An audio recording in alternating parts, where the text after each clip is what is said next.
اللهم يا مجيب كل سائل والصلاة والسلام على من هو أفضل الوسائل وعلى آله وأصحابه ذوي الفضائل أما بعد فأعوذ بالله من الشيطان الرجيم بسم الله الرحمن الرحيم إن الله وملائكته يصلون على النبي يا أيها الذين آمنوا صلوا عليه وسلموا تسليما صدق الله العظيم وصدق رسوله النبي الكريم الأمين۔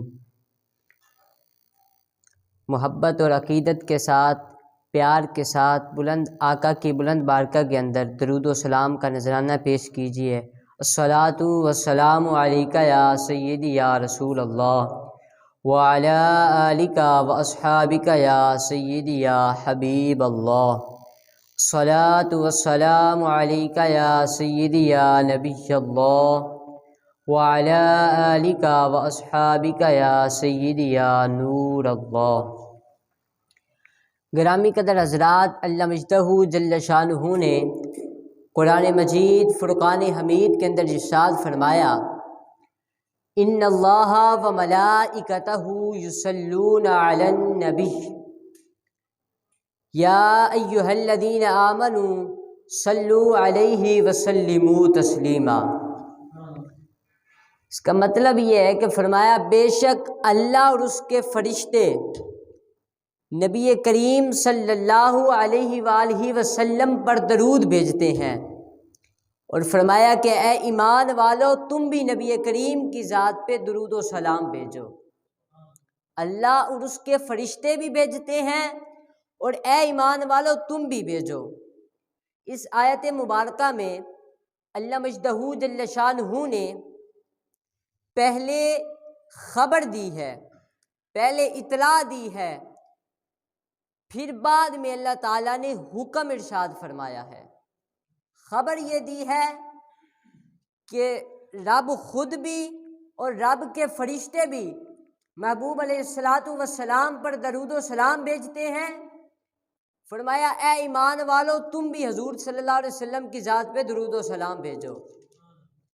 جب حضرت آدم علیہ السلام کی تخلیق فرمائی، اللہ تعالیٰ نے فرشتوں کو حکم ارشاد فرمایا کہ آدم کو سجدہ کرو، حضرت آدم علیہ السلام کو سجدہ کرو۔ یہ حکم کس نے ارشاد فرمایا؟ اللہ مجدہ نے۔ جب آدم علیہ السلام کی عظمت کا اظہار کروایا تو مالک نے سجدہ کروایا۔ کن سے کروایا؟ فرشتوں سے۔ مالک نے فرشتوں کو حکم دیا لیکن اس حکم میں خود شامل نہیں تھا۔ حضرت آدم علیہ السلام کی عظمت کا اظہار کروایا، اس میں خود شامل نہیں تھا۔ فرشتوں نے سجدہ کیا لیکن رب خود شامل نہیں تھا، کیونکہ سجدہ رب کے لائق نہیں، رب سجدہ نہیں کرتا، رب کو سجدہ لوگ کرتے ہیں۔ تو جب محبوب علیہ السلام کی باری آئی، پہلے رب نے درود و سلام بھیجا، پہلے رب نے درود و سلام بھیجا، رب کے فرشتوں نے بھیجا، پھر رب نے فرمایا اے میرے حضور کے امتیوں تم بھی بھیجو۔ یہ میرے مصطفیٰ کی عظمت ہے کہ حضرت آدم علیہ السلام کی جب عظمت کا اظہار کروایا تو رب نے فرشتوں کو حکم دیا، جب میرے مصطفیٰ کی باری آئی پہلے رب نے درود و سلام بھیجا، پھر رب نے اپنے حضور کے امتیوں کو ارشاد فرمایا۔ یہ میرے مصطفیٰ کی شان ہے کہ جو کام پہلے رب کرتا ہے پھر حضور کے امتیوں کو اس کا حکم ارشاد فرماتا ہے۔ کتنی پیاری بات ہے، حضور کی ذات پہ درود و سلام پڑھا کرو۔ اس آیت میں اللہ تعالیٰ نے پہلے دیا حکم، پہلے خبر دی، پھر حکم ارشاد فرمایا۔ اللہ اکبر کبیرہ۔ مصطفیٰ کریم کی ذات پہ درود و سلام پڑھنے کے بے شمار فوائد و برکات ہیں۔ میرے مصطفیٰ کریم کی ذات پہ درود پڑھ کے جو بندہ دعا مانگے اللہ تعالیٰ قبول فرماتا ہے۔ میرے نبی کریم صلی اللہ علیہ وسلم کی ذات پہ درود پڑھنے والا پل صراط سے آسانی سے گزر جاتا ہے۔ میرے حضور کی ذات پہ درود و سلام پڑھنے والے کے چہرے پہ نور آ جاتا ہے۔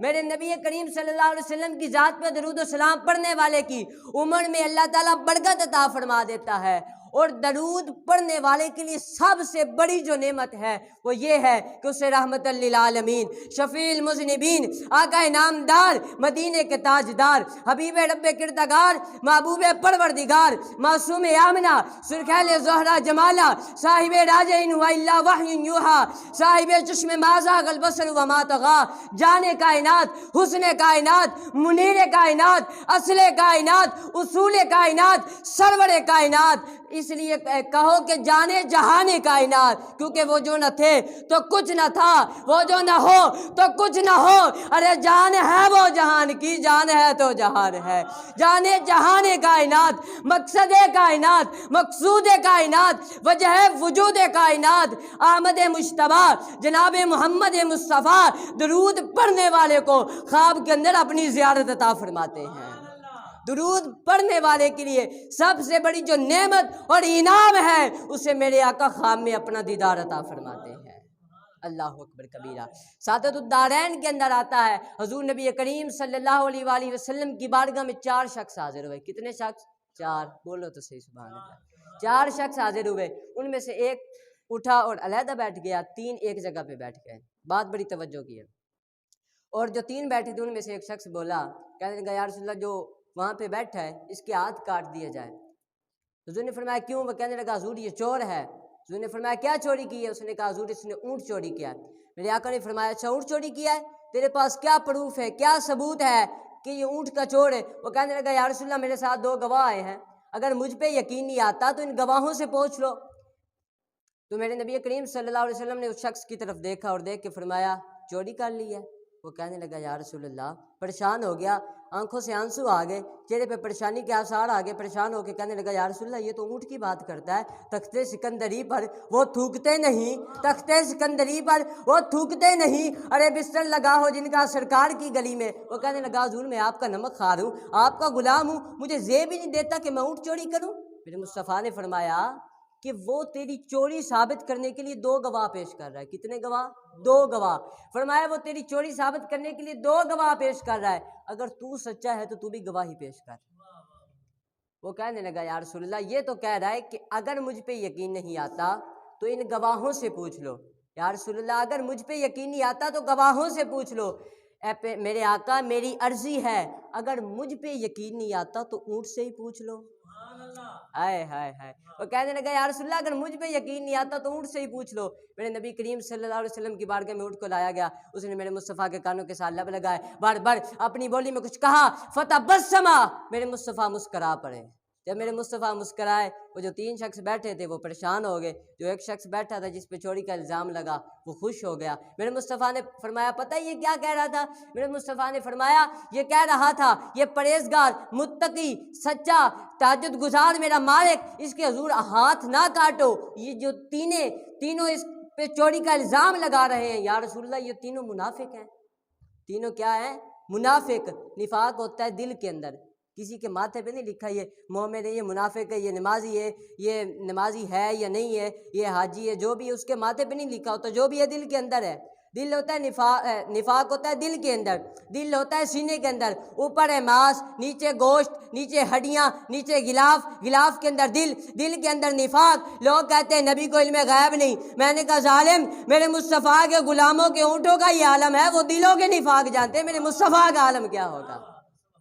تو میرے مصطفیٰ کریم صلی اللہ علیہ وسلم نے ان تینوں کو اپنی بارگاہ سے نکال دیا۔ باب رحمت سے خدا ان کو ہٹا دیتا ہے، ارے باب رحمت سے خدا ان کو ہٹا دیتا ہے، محفل پاک سے جن کو وہ اٹھا دیتے ہیں، ان کے نعلین کو پیوند لگانے والے، ارے ان کے نعلین کو پیوند لگانے والے کعبہ کو حسین کی منزل کا پتہ دیتے ہیں، ارے ان کی نعلین کو پیوند لگانے والے کعبہ کو حسین کی منزل کا پتہ دیتے ہیں۔ وہ تینوں آدمی کو حضور نے اپنی بارگاہ سے نکال دیا۔ وہ اونٹ کے مالک کو حضور نے فرمایا قریب آ، قریب آیا، میرے مصطفیٰ نے فرمایا اور قریب آ، اور قریب آیا۔ میرے مصطفیٰ نے فرمایا بتا تو صحیح ایسا کون سا عمل ہے کہ اونٹ بھی تیری شان کے ترانے گا گیا؟ وہ کہنے لگا حضور اور تو کوئی عمل نہیں ہے، حضور میں گناہ گار ہوں، سیاہ کار ہوں، کوئی عمل نہیں، لیکن ہاں ایک عمل ہے، میں سوتے جاگتے، کھانے سے پہلے، کھانے کے بعد، دم بدر، دم بدم، ہر لمحہ، ہر لہجہ آپ کی ذات پہ درود و سلام کے نذرانے اور عقیدتوں کے پھول نشاور کرتا ہوں۔ میرے آقا بس ایک ہی عمل اور کوئی عمل نہیں۔ میرے مصطفیٰ نے فرمایا اے میرے غلام سن، جس طرح اللہ نے تمہیں آج اس مصیبت سے آزاد فرمایا ہے، اسی طرح میری ذات پہ درود پڑھتا رہنا، اللہ تعالیٰ تمہیں قیامت کی مصیبت سے بھی آزاد فرما دے گا۔ اللہ اکبر، اللہ اکبر۔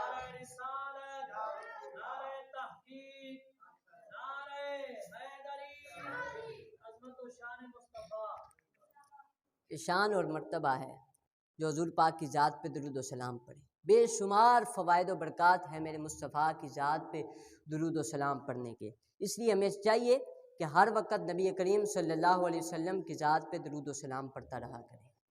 حضرت عبداللہ بن مسعود رضی اللہ تعالیٰ عنہ روایت فرماتے ہیں، بات بڑی قابل توجہ ہے، حضور صلی اللہ علیہ وسلم نے ارشاد فرمایا قیامت کے دن میرے سب سے زیادہ نزدیک وہ شخص ہوگا، تو قیامت کے دن میرے مصطفیٰ کے نزدیک سب سے زیادہ وہ شخص ہوگا جو دنیا میں فرمایا میری ذات پہ کثرت سے درود پاک پڑھتا ہوگا۔ اگر جو بندہ حضور صلی اللہ علیہ وسلم کے قریب ہونا چاہتا ہے، قیامت کے دن بھی قریب رہنا چاہتا ہے، اسے چاہیے کہ حضور صلی اللہ علیہ وآلہ وسلم کی ذات پہ کثرت کے ساتھ درود و سلام کے نذرانے پیش کرے۔ اور حضرت نبی کریم صلی اللہ علیہ وسلم نے ارشاد فرمایا کہ جو بندہ روزانہ 1000 بار درود پڑھے، کتنی بار؟ 1000 بار، فرمایا اس وقت تک وہ مرے گا نہیں جب تک وہ جنت میں اپنا مقام نہ دیکھ لے۔ اتنی برکت ہے، 1000 بار جو روزانہ درود پڑھے، فرمایا اس وقت تک وہ مر نہیں سکتا جب تک وہ جنت میں اپنا مقام نہ دیکھ لے۔ یہ برکت ہے درود پاک پڑھنے کی۔ اللہ اکبر کبیرہ۔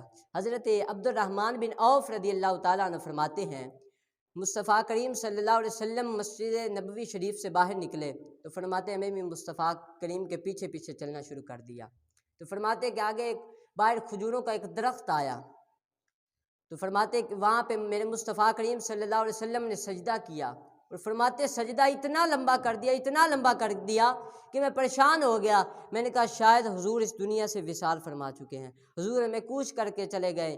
تو فرماتے میں بڑا پریشان ہوا تو اچانک مصطفیٰ نے سجدے سے پیشانی اٹھائی اور فرمایا عبد الرحمن کیا بات ہے، پریشان کیوں ہے؟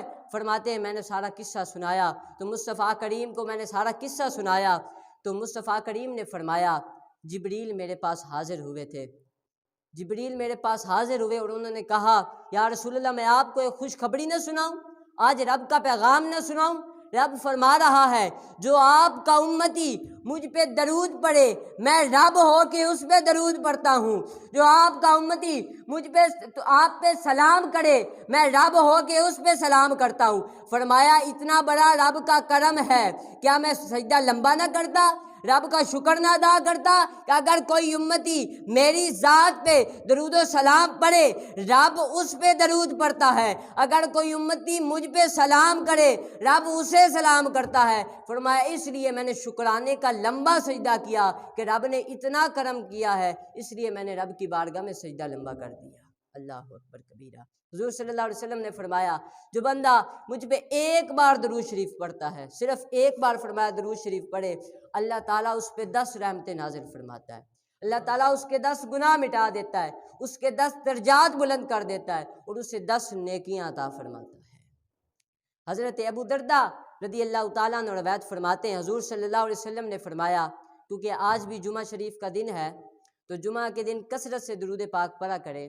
نبی کریم صلی اللہ علیہ وسلم نے فرمایا کہ جو شخص جمعہ کے دن میرے اوپر کثرت کے ساتھ درود پڑھے، فرمایا باقی دنوں کے نسبت جمعہ کے دن میری ذات پہ کثرت سے درود پڑھا کرو، فرمایا کہ تمہارا درود سے فارغ ہونے سے پہلے پہلے درود تمہارا پڑھا ہوا میرے تک پہنچا دیا جاتا ہے۔ حضرت ابو درداء فرماتے ہیں حضور جب آپ وصال مبارک فرما جائیں گے کیا اس وقت بھی ہم درود پڑھیں تو آپ تک پہنچتا رہے گا؟ میرے مصطفیٰ نے فرمایا اللہ نے مٹی پہ حرام کر دیا ہے کہ وہ نبیوں کے جسموں کو کھائے، فرمایا نبی قبروں میں زندہ بھی ہوتے ہیں اور نبیوں کو قبروں میں رزق بھی دیا جاتا ہے۔ یہ مقام اور مرتبہ ہے۔ حضور کی ذات پہ درود کثرت کے ساتھ پڑھتے رہا کرے حضرت ابی بن کعب رضی اللہ تعالیٰ عنہ آپ نے حضور نبی کریم صلی اللہ علیہ وسلم کی بارگاہ میں عرض کیا، یا رسول اللہ میں آپ کی ذات پہ درود پڑھنا چاہتا ہوں تو کتنا وقت پڑھا کروں؟ تو حضور صلی اللہ علیہ وسلم نے فرمایا کوئی تیرے اوپر قید نہیں ہے، جتنا وقت بھی چاہے پڑھ، جتنا زیادہ پڑھے تیرے لیے بہتر ہے۔ تو آپ فرماتے یا رسول اللہ دوسرے وظائف میں سے چوتھا حصہ میں درود پاک پڑھا کروں گا۔ میرے مصطفیٰ نے فرمایا جتنا پڑھے تیری مرضی ہے، لیکن مقدار بڑھا دے تو یہ تیرے لیے اچھا ہے۔ وہ کہنے لگے یا رسول اللہ جتنے میں دوسرے وظائف کرتا ہوں ان میں سے آدھا وقت میں درود شریف پڑھا کروں گا۔ حضور صلی اللہ علیہ وسلم نے فرمایا یہ تیرے لیے اچھا ہے کہ تو اور مقدار بڑھا دے، باقی تیری مرضی۔ تو وہ آپ فرماتے ہیں کہ میں نے نبی کریم صلی اللہ علیہ وسلم کی بارگاہ میں عرض کی یا رسول اللہ 2/3 حصہ میں درود پاک پڑھا کروں گا، باقی ٹائم دوسرے وظائف کیا کروں گا۔ میرے مصطفیٰ نے فرمایا جتنی تیری مرضی، لیکن مقدار اور بڑھا دے تو بہتر ہے۔ فرماتے میں نے عرض کی یا رسول اللہ جتنا وقت بچا میں صرف درود و سلام ہی پڑھا کروں گا۔ تو میرے مصطفیٰ نے فرمایا پھر سن، جتنے تیرے کام ہیں اللہ تعالیٰ اپنے ذمہ لے لے گا، تیرے کام بھی سارے سور جائے گی اور اللہ تعالیٰ تیری بخشش بھی فرما دے گا۔ اللہ اکبر۔ حضرت شیخ سعدی رحمۃ اللہ تعالیٰ علیہ آپ نے لکھا بلغ العلا بکمالہ کشف الدجی بجمالہ حسنت جمیع خصالہ۔ جب یہ 3 مصرے لکھے نا تو چوتھا مصرع لکھنا تھا، تو خیال آیا کہ چوتھا مصرع کون سا لکھوں، کوئی ذہن میں نہیں آیا، کیونکہ ذہن میں نہیں آیا۔ ربائی ہوتی 4 مصروں کی ہے۔ تو آنکھ لگی، دل کی آنکھیں کھلی، مصطفیٰ خواب میں تشریف لائے۔ حضور نے فرمایا شیخ سعدی لکھنا صلو علیہ وآلہ، اگر ذوق اجازت دے تو گنگنا کے پڑھوں۔ آپ نے میرے ساتھ محبت کے ساتھ پڑھنا ہے۔ بلغ العلا بکمالہ بلغ العلا، محبت نال پڑھو بلغ العلا بکمالہ بلغ العلا بکمالہ کشف الدجی بجمالہ۔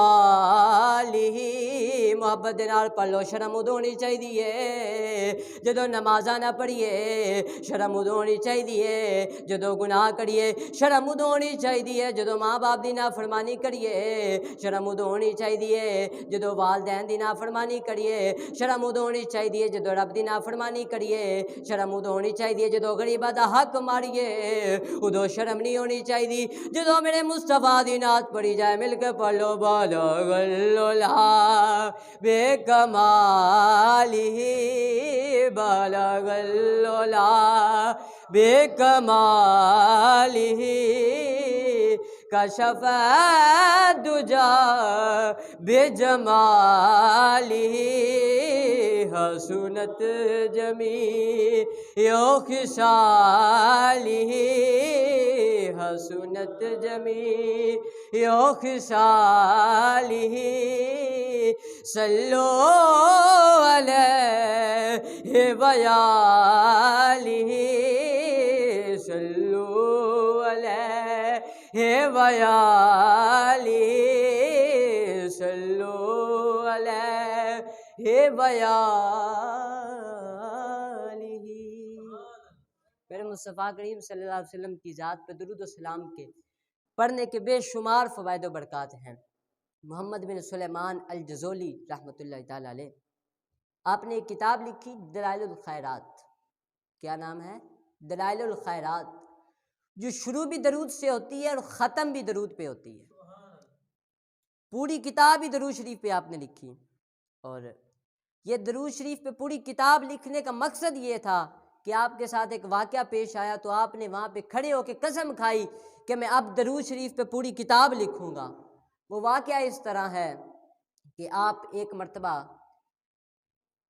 کہیں جا رہے تھے تو رستے میں نماز کا وقت ہوا، تو آپ پانی کی تلاش میں گئے تو راستے میں ایک کنواں ملا۔ پانی بہت نیچے تھا، نہ ڈول تھا نہ رسی تھی۔ آپ پریشان ہو کے بیٹھے، نہ ڈول ہے نہ رسی ہے، پانی بھی بہت نیچے پہ، نکالوں کیسے؟ تو فرماتے ہیں کہ کنویں کے ساتھ ایک کچا مکان تھا، تو اس مکان کی چھت پہ ایک چھوٹی سی بچی بیٹھی تھی۔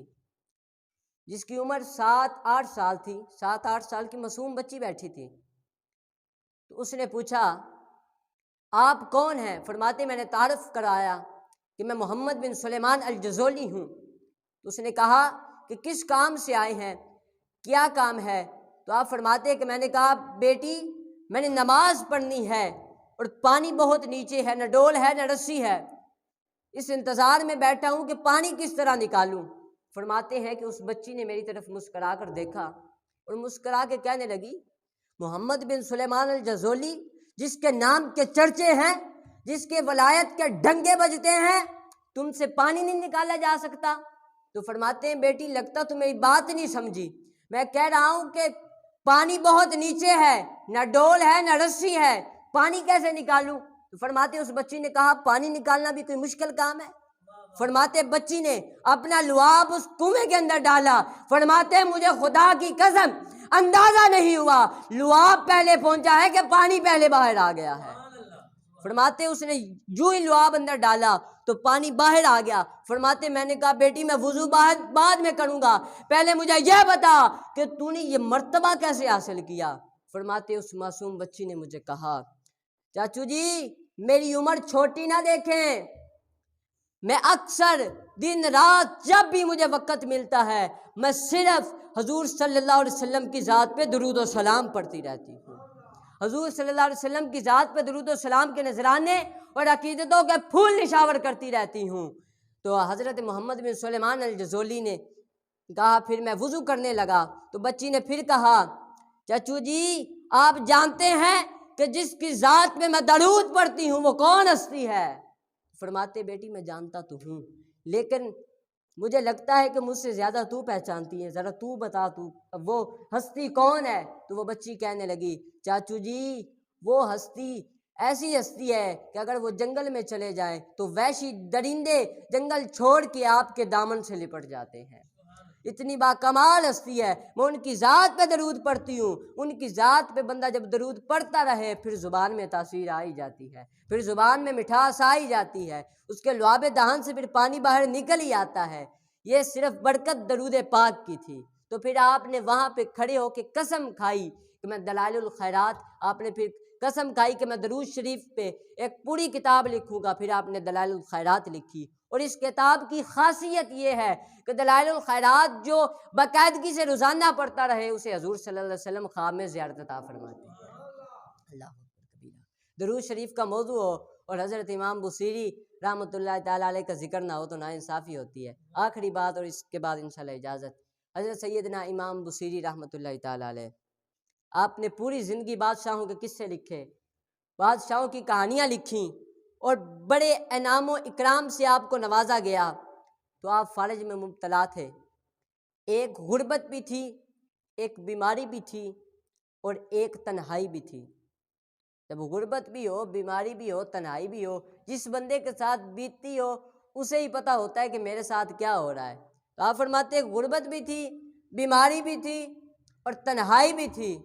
میں نے ایک دن سوچا، فالج میں مبتلا تھے، فرماتے میں نے ایک دن سوچا پوری زندگی بادشاہوں کے قصے لکھے، پوری زندگی بادشاہوں کی کہانیاں لکھیں، کیوں نہ آج اس کا قصیدہ لکھوں جو کائنات کا دولہ ہے، ارے جو مدینے کا تاجدار ہے، ارے جو حسنین کا نانا ہے، ارے جو زہرا کا بابا ہے، کیوں نہ آج اس کا قصیدہ لکھوں.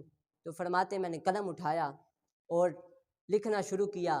پھر قصیدہ بردہ شریف لکھا. فرماتے جب میں لکھ کے فارغ ہوا، رات ہوئی، آنکھ لگی، دل کی آنکھیں کھلی. فرماتے مقدر جاگ گیا، مصطفیٰ خواب میں تشریف لائے. جب مصطفیٰ خواب میں تشریف لائے فرمایا بصیری وہ قصیدہ سنا جو لکھا ہے. فرماتے میں نے پھر سنایا مولایا صلی وسلم دائماً ابدا علی حبیبی کا خیر خلق کلہم. فرماتے میں نے وہ قصیدہ سنایا اور حضور نے پھر اپنا دست شفا میرے جسم پہ لگایا اور مجھے چادر عطا کی. فرماتے میں صبح اٹھا تو میری طبیعت بالکل ٹھیک تھی، مجھے کوئی بیماری نہیں تھی. فرماتے میں نے چادر اوڑھی اور مسجد کی طرف نماز پڑھنے کے لیے گیا تو ایک راستے میں مجھے درویش ملے. انہوں نے کہا بصیری وہ رات والا قصیدہ سنا. فرماتے میں نے قصیدہ لکھا، کسی کو معلوم نہیں تھا، تنہائی میں لکھا. فرماتے وہ کہنے لگا کہ بصیری وہ رات والا قصیدہ سنا میں نے کہا کون سا قصیدہ؟ انہوں نے کہا بصیری بولا نہ بن، وہ جو رات کو حضور کو قصیدہ سنایا تھا۔ میں بتاؤں جو تیرے پاس چادر ہے کون دے گئے؟ یہ چادر بھی تمہیں رسول اللہ نے دی ہے۔ یہ مقام آپ کو ملا، آپ نے حضور کی شان میں جب قصیدہ لکھا۔ پوری زندگی بادشاہوں کے قصے لکھے لیکن کچھ نہ ملا۔ جب حضور کی بارگاہ میں قصیدہ لکھا، حضور نے زیارت بھی نصیب فرمائی، اپنی چادر بھی عطا فرمائی، اور حضور نے دست شفا پھیرا، اللہ تعالیٰ نے شفا بھی عطا فرما دی۔ اس لیے پیارے بھائیوں، حضور صلی اللہ علیہ وسلم کی ذات پہ درود و سلام کی کثرت کرے۔ جب بھی وقت ملے حضور صلی اللہ علیہ وسلم کی ذات پہ درود و سلام پڑھتے رہا کرے۔ جب دعا مانگے دعا میں بھی درود شریف ضرور پڑھا کرے، دعا کے شروع میں بھی اور اینڈ پہ بھی۔ یہ عادت بنا لے، جو بھی دعا مانگے گے اللہ تعالیٰ آپ کی دعا قبول فرمائے گا۔ اللہ مجدہ جل شانہ کی بارگاہ میں دعا ہے، اللہ مجدہ جل شانہ ہمیں حضور صلی اللہ علیہ وسلم کی ذات پہ درود و سلام پڑھتے رہنے کی توفیق عطا فرمائے۔ آمین بجائے نبی الامین صلی اللہ علیہ وآلہ وسلم۔